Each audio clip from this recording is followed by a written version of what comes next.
કેમ છો બાળકો? ચાલો આપણે પાઠ વિદ્યુત રસાયણ એ પાઠ પૂરો કર્યો. હવે આપણે એ પાઠને લગતા MCQ એની ચર્ચા કરશું. મેં તમને આગળના વિડીયોમાં જે લેક્ચર 20 છેલ્લો આપણો લેક્ચર આ પાઠનો, એમાં નીટમાં પૂછાયેલા ચેપ્ટર 3ના MCQની એક PDF ફાઇલ મોકલેલી હતી કે જેમાં પ્રશ્ન નંબર 22થી પ્રશ્ન નંબર 52 સુધીના જે MCQ છે જે નીટમાં પૂછાયેલા છે. તો પહેલાં આપણે એ MCQ તબક્કાવાર 1-2 વિડીયો બનાવી અને સોલ્વ કરશું. જો તમે વિડીયો સોલ્વ કરી નાખ્યા હોય તો વિડીયોને આગળ સ્કીપ કરી અને ઝડપથી પૂરા કરજો. જો કોઈ MCQનો જવાબ ન મળ્યો હોય તો આપણે એ MCQ ક્રમમાં છેલ્લે પૂછાયેલા MCQથી આપણે ચર્ચા કરશું. તો છેલ્લે 2017 એમાં પૂછાયેલા MCQથી આપણે શરૂઆત કરતા જઈશું આગળ અને ઠેઠ સુધી છેલ્લે 22મા MCQ સુધી આપણે એની ચર્ચા કરશું. અને એક્સરસાઇઝમાંથી નહીં કદાચ કોઈ ક્વેશ્ચન રહી ગયો હોય તો તમે મને વોટ્સએપમાં જણાવશો તો આપણે એ ક્વેશ્ચન લગભગ બધા MCQ આપણે આ જે ચેપ્ટર 3ના એ બધા આપણે સોલ્વ કરી લીધેલા છે. જો કદાચ એકાદો રહી ગયો હોય તો મને જણાવશો. ચાલો, એ સિવાય બીજી એક નવી વાત કે MHRD આપણું જે શિક્ષણ મંત્રાલય છે એને 2021ના નીટની એક્ઝામ માટે અને 2022ની એક્ઝામ માટે પણ કોર્સમાં થોડો ઘણો ઘટાડો કર્યો છે. હવે એના આધારે આપણા રાજ્ય શિક્ષણ બોર્ડ દ્વારા GSRTC દ્વારા પણ નવી જાહેરાત કરવામાં આવશે. એમને પણ કીધું છે કે આપણે પણ 30% કોર્સમાં ઘટાડો કરશું. તો એ જે મુખ્ય પાઠ જે છે 12મા ધોરણમાં, તો એમને ધાતુ કર્મવિધિ મેટલોર્જી આપણે તત્વોનું અલગીકરણવાળો પાઠ છે એ, પછી પોલિમર્સ, પછી એક છે રસાયણ વિજ્ઞાનનું રોજિંદા જીવનમાં રસાયણ વિજ્ઞાન, એ તો 11માનો પાઠ છે, અને પર્યાવરણીય રસાયણ વિજ્ઞાન. તો આ જે ચેપ્ટરો છે એને હજી 100% એનો નિર્ણય નથી આવ્યો, પણ આપણે અને એ સિવાય બધા ચેપ્ટરમાંથી અમુક ટોપિક કે જેને આપણે એને કઈ રીતે અભ્યાસક્રમમાંથી ડિલીટ કર્યા છે એની આગળ વધુ માહિતી આવશે એ પ્રમાણે ચર્ચા કરશું. તો ચાલો આપણે આ ચેપ્ટર એમાંથી ડિલીટ નથી કર્યું, ચેપ્ટર એમાંથી કંઈ ઘટાડ્યું નથી, આપણે એનો નિયમિત રીતે અભ્યાસ કર્યો છે અને આજ એના MCQ જે છે એ આપણે સોલ્વ કરવા છે.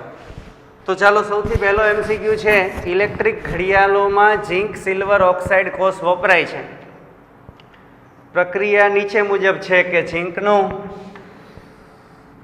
અહીંયા રિડક્શન પોટેન્શિયલ આપેલું છે. એ જે રિડક્શન પોટેન્શિયલ, પ્રમાણિત રિડક્શન પોટેન્શિયલ, આ પ્રક્રિયાનું રિડક્શન પોટેન્શિયલ છે -0.760 એટલે 0.76 વોલ્ટ ઝીંકનો રિડક્શન પોટેન્શિયલ છે પ્રમાણિત. અહીંયા છે સિલ્વર ઓક્સાઇડ, એનું રિડક્શન પોટેન્શિયલ આપેલું છે. તો જેનું રિડક્શન પોટેન્શિયલ મૂલ્ય ઓછું હશે એ ઓક્સિડેશન પામતો હશે, અને જેનું રિડક્શન પોટેન્શિયલ મૂલ્ય વધુ હશે એ રિડક્શન પામતો હશે. તો આ જે બે પ્રક્રિયાના આપણને પ્રમાણિત સેલ આપ્યા છે અને એમ કીધું છે અહીંયા Fનું મૂલ્ય આપેલું છે, એના પર એમ કીધું છે કોષનો ડેલ્ટા G, પ્રમાણિત ડેલ્ટા G, કોષનો પ્રમાણિત મુક્ત ઉર્જા ફેરફાર શોધો. હવે એના માટે આપણી પાસે સૂત્ર છે ડેલ્ટા G -NFE. આ સૂત્ર છે આપણી પાસે. હવે એમાં આ જે E છે એનું આપણે જુદીથી અહીંયા ગણતરી કરીએ તો ભલે આમાં કિંમત મૂકીએ કે E cell E right -E left અથવા E કેથોડ -E એનોડ. તો આમાં કેથોડ કોણ બનશે?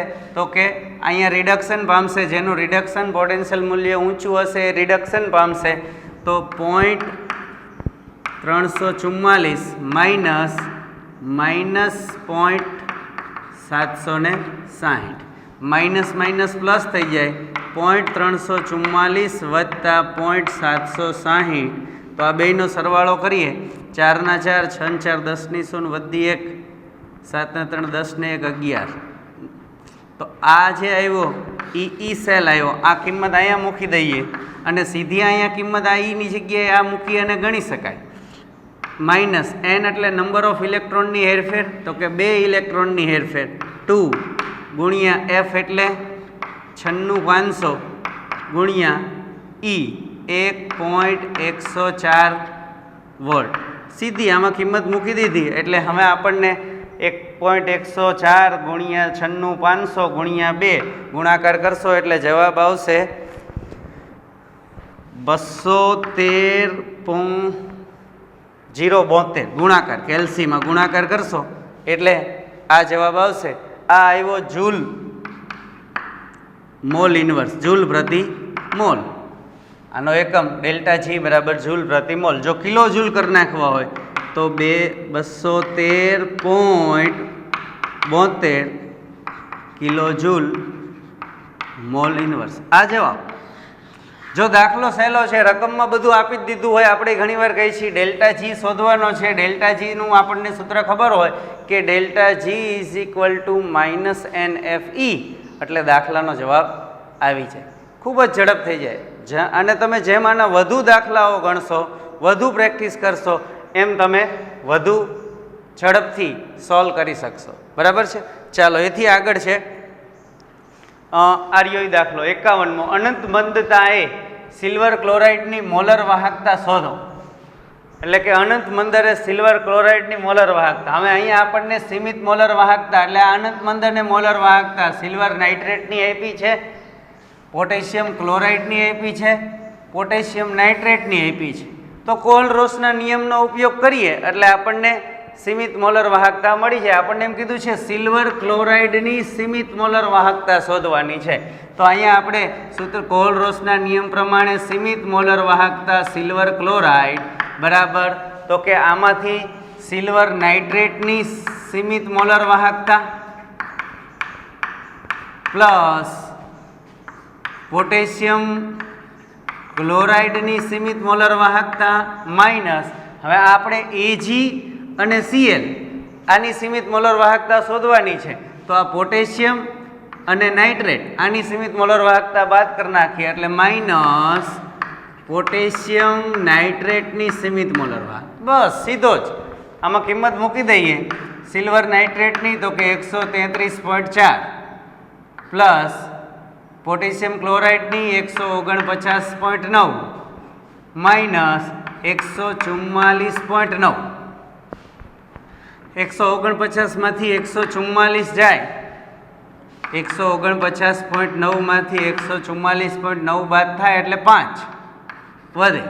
એ 5 આમાં ઉમેરી દઈએ તો 33 ને 5 38, 138.4 એકમ ઇંચ સિમન્સ સેમી સ્ક્વેર મોલ ઇન્વર્સ. આ સિમન્સ મોટો છે. તો આ જવાબ. આપણે આ બધા MCQ ક્રમમાં સોલ્વ કરશું એમ આખા ચેપ્ટરનું રિવિઝન પણ થતું જશે. આખા ચેપ્ટરમાં રિવિઝન પણ થતું જશે. આ સીમિત મોલર વાહકતા કોલ-રોસનો નિયમ કે કદાચ કોઈની આપણને સીમિત મોલર વાહકતા ન ખબર હોય તો અન્ય સંયોજનોની વિદ્યુત વિભાજ્યોની મોલર વાહકતાના મૂલ્ય પરથી, સીમિત મોલર વાહકતાના મૂલ્ય પરથી પણ આપણે એની સીમિત મોલર વાહકતા સંયોજનની શોધી શકીએ. ચાલો એના પછી હા, જો આ દાખલાઓ અગત્યના છે. ફેરાડેના નિયમ પરથી વિદ્યુત વિભાજન દરમિયાન 50મો MCQ છે તમારે PDF ફાઇલમાં.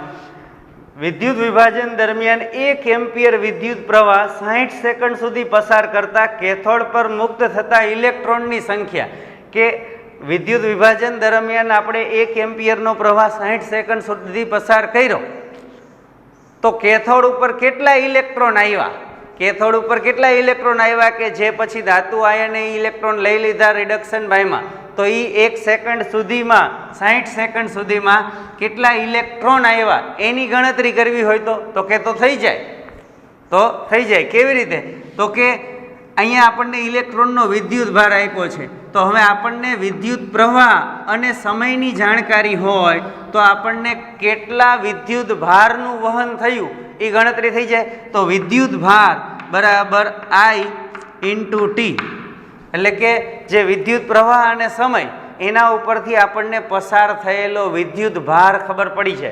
તો પસાર થયેલો વિદ્યુત ભાર 1 એમ્પિયર ગુણ્યા 60 સેકન્ડ. 60 સેકન્ડ, એનો 1 ગુણ્યા 60 એટલે 60 કુલમ વિદ્યુત ભાર પસાર થયો. કેટલો વિદ્યુત ભાર પસાર કર્યો આપણે? 60 કુલમ.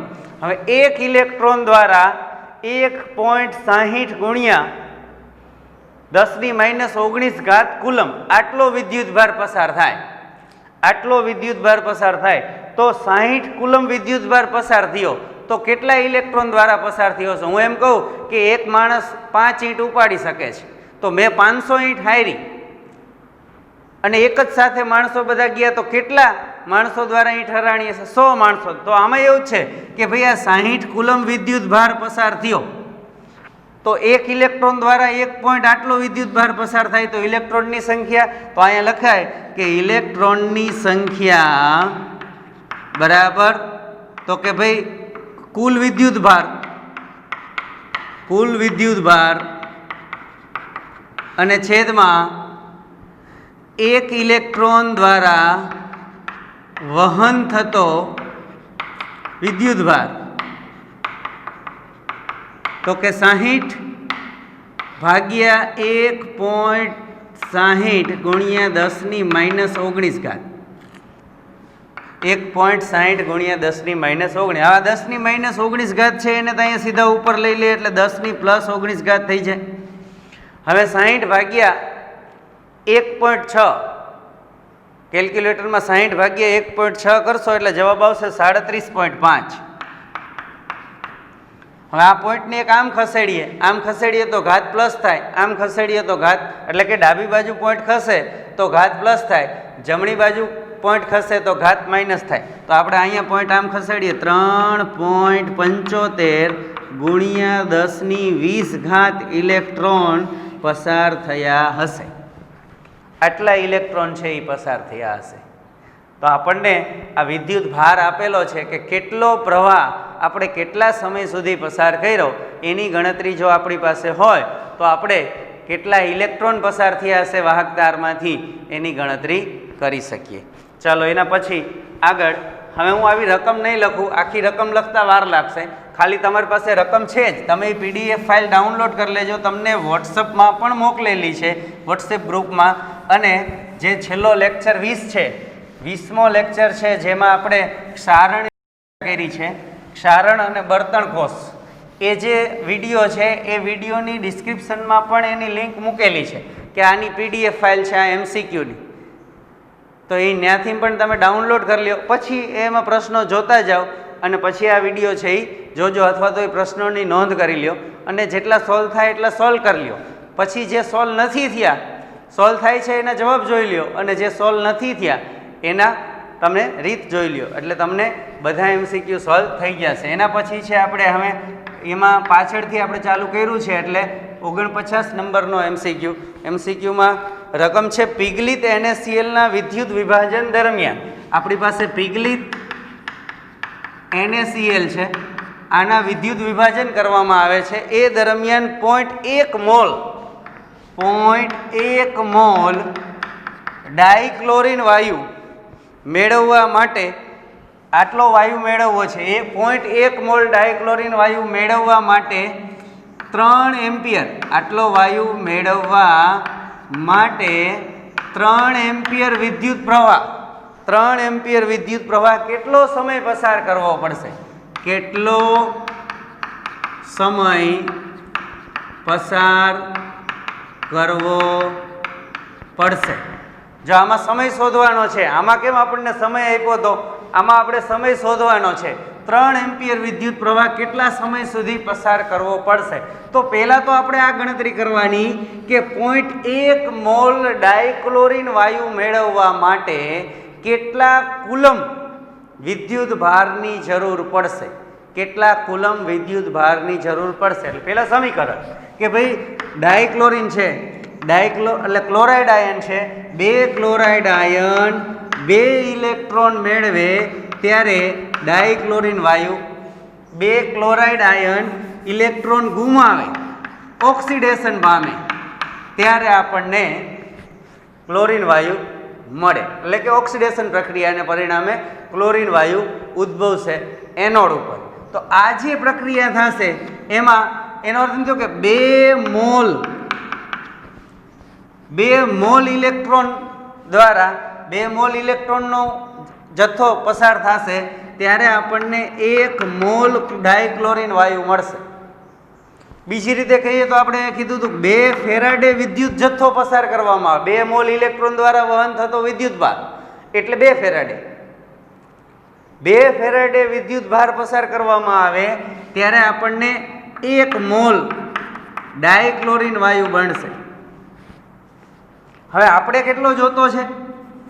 1 મોલ નથી જોતો, આપણે તો 0.1 મોલ ડાયક્લોરિન વાયુ જોતો છે. તો કેટલા ફેરાડે? તો 0.2 ફેરાડે. 0.1 ગુણ્યા 2/1 એટલે 0.2 ફેરાડે.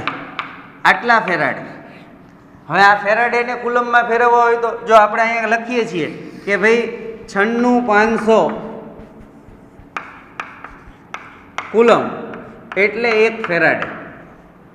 બરાબર? એટલે કે આપણને જો કુલમ આપ્યા હોય તો કુલમને 96500 વડે ભાગી નાખીએ તો આપણને ફેરાડે મળી જાય, અને ફેરાડે આપ્યા હોય તો એને 96500 વડે ગુણી નાખીએ તો આપણને શું મળી જાય?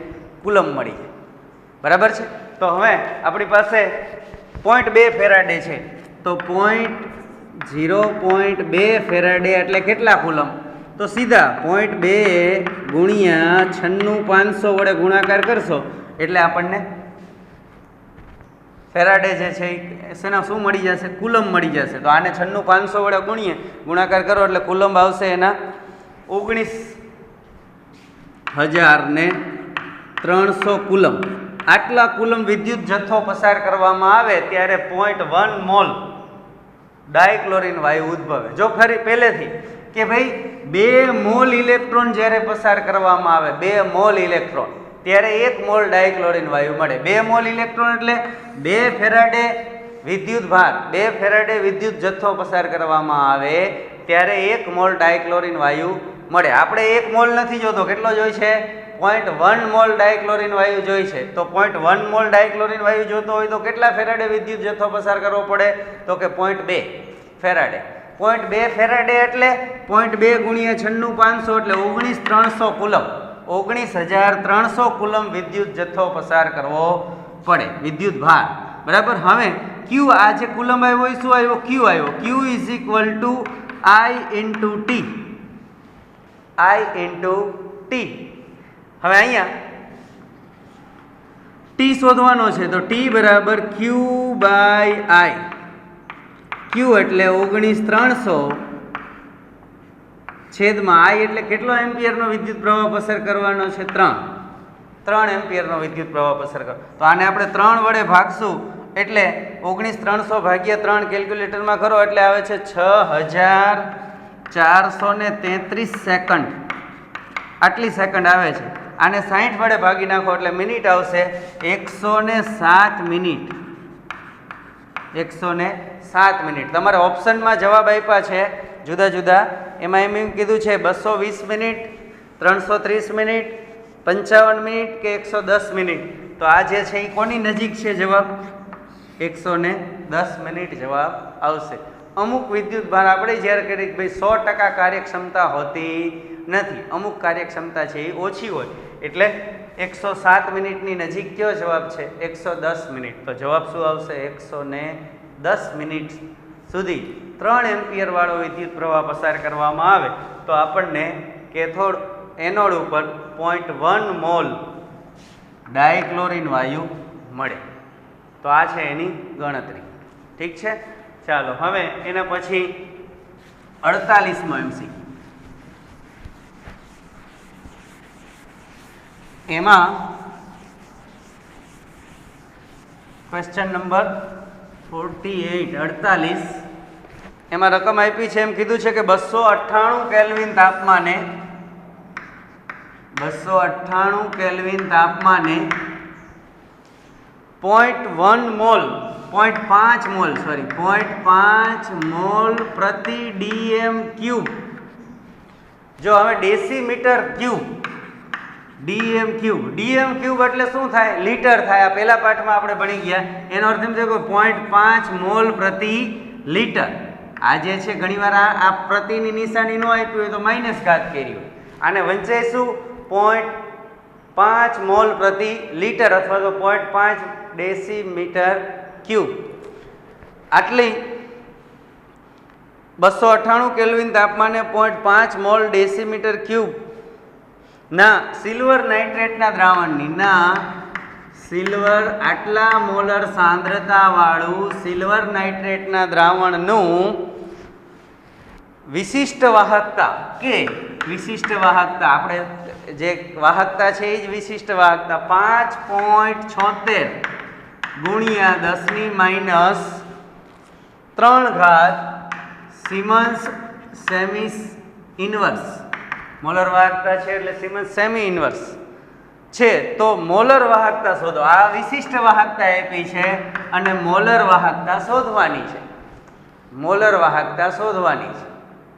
સરળ દાખલો છે. સીધું આપણી પાસે સૂત્ર છે જ કે મોલર વાહકતા ઇઝ ઇક્વલ ટુ K/C અને કે જો મોલર વાહકતા જે સાંદ્રતા છે એ મોલ પ્રતિ લીટરમાં આપી હોય તો એને ભાગ્યા 1000, તો એ જે ભાગ્યા 1000 જે છે એ ઉપર વહી જાય. અહીંયા આપણને વાહકતા શેમાં આપી છે? સિમન્સ સેમી ઇન્વર્સમાં આપી હોય એટલે K વડે 1000 ને K ને 1000 વડે ગુણવાના. જો સિમન્સ મીટર ઇન્વર્સ આપી હોય તો સાંદ્રતાને 1000 વડે ગુણવી પડે. સીધી સૂત્રમાં કિંમત મૂકી દેવાની છે. 5.76 ગુણ્યા 10⁻³ ગુણ્યા આ 1000 છેદમાં સાંદ્રતા આપી છે 0.5. તો અહીંયા આજે 10⁻³ ને 10+3 0 થઈ જાય. હવે 5.76 ભાગ્યા 0.5 ભાગાકાર કરશો એટલે જવાબ આવશે 11.52. 11.52 આ આવી એની મોલર વાહકતા. મોલર વાહકતાનો એકમ શું છે? સિમન્સ સેમી સ્ક્વેર મોલ ઇન્વર્સ. આમાં તો આપણને ઓપ્શન આપ્યા છે એટલે એકમની કંઈ જરૂર નથી. તો આ જવાબ છે. દાખલા સહેલા જ છે. ખાલી તમે રકમ વાંચો ત્યારે તમને ખબર પડી જાય કે સીમિત મોલર વાહકતા શોધવા માટે કયું સૂત્ર વાપરશું. એટલે દાખલો પૂરો. ચાલો, આ હતો 48મો દાખલો. એના પછી 47 રિવર્સમાં ગે રાખીએ છીએ આપણે. જો ઓલા બે હતા એ 52મો અને 51મો એ 2017માં પૂછાયેલા હતા. આ જે છે એ 2016 ફેઝ 2માં પૂછાયેલા છે. 48 અને 49. તો હવે ફેઝ 2 એટલે બીજી પરીક્ષા, બીજી વખત જે નીટ ફેઝ 2. હવે નીટ ફેઝ 1 2016માં પૂછાયેલા છે. એમાં પણ છે 47મો દાખલો. 47માં રકમ છે 298 કેલ્વિન તાપમાને શુદ્ધ પાણીમાં H2 ડાયહાઇડ્રોજન વિદ્યુત ધ્રુવનો પોટેન્શિયલ શૂન્ય કરવા માટે, ડાયહાઇડ્રોજન વિદ્યુત ધ્રુવનો પોટેન્શિયલ શૂન્ય કરવા માટે હવે આપણને એમ કીધું છે, આગળ એમ કીધું છે કે આ 298 કેલ્વિન તાપમાને શુદ્ધ પાણીમાં આપણી પાસે જે આ જે હાઇડ્રોજન ધ્રુવની રચના કરી છે એમાં આપણે જનરલી H+ આયન ધરાવતું દ્રાવણ લઈએ છીએ. એની અંદર આપણે આ રીતે હાઇડ્રોજન ધ્રુવની રચના કરીએ છીએ. હાઇડ્રોજન ધ્રુવની રચના આપણે આ પાઠમાં ભણી ગયા કે અહીંયા પ્લેટિનમ બ્લેકનો ઢોળ ચડાવેલી પ્લેટિનમની પટ્ટી આ H+ આયન ધરાવતા દ્રાવણના સંપર્કમાં છે. આ પ્લેટિનમની પટ્ટી ઉપર એક તાંબાના તાર વડે એનું જોડાણ કર્યું છે અને એને વાહક તાર વડે જોડી શકાય છે. પછી અહીંયાથી આપણે H2 વાયુ પસાર કરેલો છે. કયો વાયુ પસાર કર્યો છે? H2 વાયુ. એ પણ આ પ્લેટના આ જે પ્લેટિનમની પટ્ટી છે એના સંપર્કમાં છે અને એનું દબાણ છે 1 બાર દબાણ. આની અંદર આની સાંદ્રતા છે 1 મોલ પ્રતિ લીટર. એની સાંદ્રતા H+ આયનની સાંદ્રતા છે. આ છે પ્રમાણિત હાઇડ્રોજન વાયુ વિદ્યુત ધ્રુવ, સ્ટાન્ડર્ડ હાઇડ્રોજન ઇલેક્ટ્રોડ. આને અંગ્રેજીમાં SHEC કહેવાય છે, સ્ટાન્ડર્ડ હાઇડ્રોજન ઇલેક્ટ્રોડ. હવે આ જે સ્ટાન્ડર્ડ છે એ ક્યારે છે? તો કે અહીંયા H+ ભરેલો છે. H+ અહીંયા જે દ્રાવણ છે એની સાંદ્રતા 1 મોલર છે ત્યારે આપણને એમ કીધું છે કે પ્રમાણિત હાઇડ્રોજન ધ્રુવ માટે સ્ટાન્ડર્ડ રિડક્શન પોટેન્શિયલ કેટલો ગણી લેવામાં આવેલો છે? 0. દરેક તાપમાને સ્ટાન્ડર્ડ રિડક્શન પોટેન્શિયલ શું છે? શૂન્ય. સ્ટાન્ડર્ડ એટલે કે ભાઈ પ્રમાણિત રિડક્શન પોટેન્શિયલ શૂન્ય છે, પણ સાંદ્રતા બદલાય તો બદલાય છે. જો સાંદ્રતા બદલાય તો શું થાય છે? બદલાય છે. તો આની અહીંયા આપણે H+ વાળા દ્રાવણના બદલે શું ભર્યું છે? તો કે શુદ્ધ પાણી ભરેલું છે. અહીંયા શુદ્ધ પાણી ભરેલું છે. હવે શુદ્ધ પાણીની અંદર H+ આયનો કેટલા હશે? શુદ્ધ પાણીની અંદર H+ આયનની સાંદ્રતા કેટલી હશે? શુદ્ધ પાણીની pH છે 7. શુદ્ધ પાણીની pH કેટલી છે? 7. હવે pH બરાબર -log H+ આયનની સાંદ્રતા બરાબર 7. તો એના ઉપરથી આપણે H+ આયનની સાંદ્રતા ખાલી ગણીએ તો આ માઇનસની નિશાની અહીંયા આવી જાય તો 10⁻⁷ થાય. તો આ થઈ H+ આયનની સાંદ્રતા. આ દ્રાવણમાં H+ આયનની સાંદ્રતા આટલી થઈ. હવે આપણને જે આપણે નંટ સમીકરણમાં આપણે એમ કીધું કે સાંદ્રતા બદલાય તો ધ્રુવ પોટેન્શિયલ શું થાય છે? બદલાય છે. તો અહીંયા આપણે ઓલો કેમ ઝીંક હતો ઝીંક, તો અહીંયા આપણે ઝીંકનો રિડક્શન પોટેન્શિયલ છે એ સાંદ્રતા બદલાય તો આવું લખતા કે એનો પ્રમાણિત રિડક્શન પોટેન્શિયલ જો આ સમજાવું છું એટલે આપણને સમજાય. આપણે આ સાંદ્રતા બદલાય ત્યારે નંટ સમીકરણમાં ડેનિયલ કોષ માટે અર્ધ કોષનો રિડક્શન પોટેન્શિયલ નક્કી. આ એક અર્ધ કોષનો એક જ ઇલેક્ટ્રોડનો એક જ વિદ્યુત ધ્રુવની વાત છે. પછી આપણે આખું નંટ સમીકરણ તાર્યું, આખો ઝીંક માટે કોપર માટે બે માટે જુદું જુદું લખ્યું. -0.0592 છેદમાં નંબર ઓફ ઇલેક્ટ્રોન. અહીંયા ઝીંકમાં આપણે 2 હતા અને આ જે છે એ આપણે સીધી RT ln K ની કિંમત આપણે કરી નાખી એના ઉપરથી છે. તો log અહીંયા આપણે એમ લખતા કે ઝીંક ધાતુ જે ઘન છે અને અહીંયા ઝીંક પ્લસ આયનની સાંદ્રતા. કારણ શું કામ? તો કે જે રિડક્શન પોટેન્શિયલમાં ઝીંક પ્લસ આયન છે એ રિડક્શન પામશે એટલે ઝીંક સોલિડ બનશે. નિપજની સાંદ્રતા છેદમાં પ્રક્રિયકની સાંદ્રતા.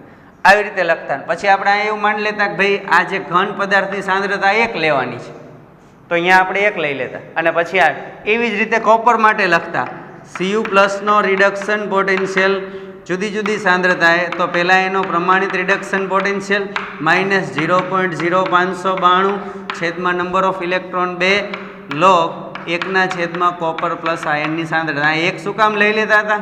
તો કે ભાઈ ઘન પદાર્થ છે એટલે. તો આપણી પાસે જે વિદ્યુત ધ્રુવ અહીંયા જે હાઇડ્રોજન વિદ્યુત ધ્રુવ છે ત્યાં H+ આયનો છે એ રિડક્શન અનુભવે છે અને ડાયહાઇડ્રોજન વાયુ ઉદ્ભવે છે. આ રીતની પ્રક્રિયા થાય છે. તો અહીંયા આપણને એમ કીધું છે કે આ જે વાયુનું દબાણ કેટલું રાખશું ત્યારે આનો રિડક્શન પોટેન્શિયલ વિદ્યુત ધ્રુવ પોટેન્શિયલ શું થશે? શૂન્ય થશે. તો પહેલાં તો હાઇડ્રોજનનો રિડક્શન પોટેન્શિયલ બરાબર પ્રમાણિત હાઇડ્રોજનનો રિડક્શન પોટેન્શિયલ પ્રમાણિત રિડક્શન પોટેન્શિયલ -0.0592 છેદમાં નંબર ઓફ ઇલેક્ટ્રોન 2 log નિપજના આયનોની સાંદ્રતા. નિપજ આ છે એટલે ત્યાં જ્યારે વાયુરૂપ નિપજ હોય ત્યારે એનું શું થાય? દબાણ આવે. શું આવે? એનું વાયુનું દબાણ છેદમાં H+ આયનની સાંદ્રતા. અહીંયા તો 2 છે એટલે અહીંયા એનો વર્ગ. હવે આ જે છે એ શૂન્ય કરવું છે. આનો બરાબર શું કરવું છે? શૂન્ય કરવું છે. આ મૂલ્ય તો કે હાઇડ્રોજનનો પ્રમાણિત રિડક્શન પોટેન્શિયલ તો 0 છે. 0 - 0.0592 છેદમાં 2. હવે log આનું દબાણ આપણે શોધવાનું છે કે કેટલું દબાણ રાખશું. અહીં H+ ની સાંદ્રતા ખબર છે 10⁻⁷ એનો વર્ગ. તો હવે આ તો 0 છે જ. હવે આનું આ પદ 0 ક્યારે થાય? કે જો આ જે મૂલ્ય છે log શેનું મૂલ્ય 0 થાય? તો કે log 1 = 0. log 1 બરાબર 0. તો અહીંયા જે છે log 1 કરવો હોય તો દબાણ જે છે pH ડાયહાઇડ્રોજન વાયુનું દબાણ છેદમાં 10⁻⁷ એટલે -14. તો અહીંયા છેદમાં 10⁻14 છે, તો એનો અર્થ એમ થયો કે દબાણ કેટલું હોવું જોઈએ? 10⁻14 દબાણ હોય, એટલે 10⁻14 10⁻14 એ બે ઉડી જાય એટલે 1 થઈ જાય. log 1 એટલે 0, આ પદ 0 થઈ જાય એટલે એની સાથે આ ગુણાકાર થાય એ 0 થઈ જાય, તો 0 - 0 એટલે 0. તો એનો અર્થ એમ થયો કે દબાણ કેટલું રાખવું પડશે? દબાણ રાખવું પડશે 10⁻14 દબાણ રાખશું એટલે વિદ્યુત ધ્રુવનો પોટેન્શિયલ શું થશે? શુદ્ધ પાણીથી તૈયાર કરેલો હાઇડ્રોજન વિદ્યુત ધ્રુવનો પોટેન્શિયલ શું થશે? 0. ત્યારે દબાણ કેટલું હશે? 10⁻14 ઓપ્શનમાં તમારે આપ્યું છે ડીમાં, બરાબર છે. ચાલો એના પછી 46મો MCQ. MCQ number 46. ચાલો એમાં આપણને એમ કીધું છે નીચેનામાંથી કયા સંયોજનનું જલીય દ્રાવણ વિદ્યુત પ્રવાહનું ઉત્તમ વાહક છે? આપણને અહીંયા જુદા જુદા સંયોજનો આપ્યા છે, એના જલીય દ્રાવણ છે. એમાં પહેલા આપ્યું છે એમોનિયા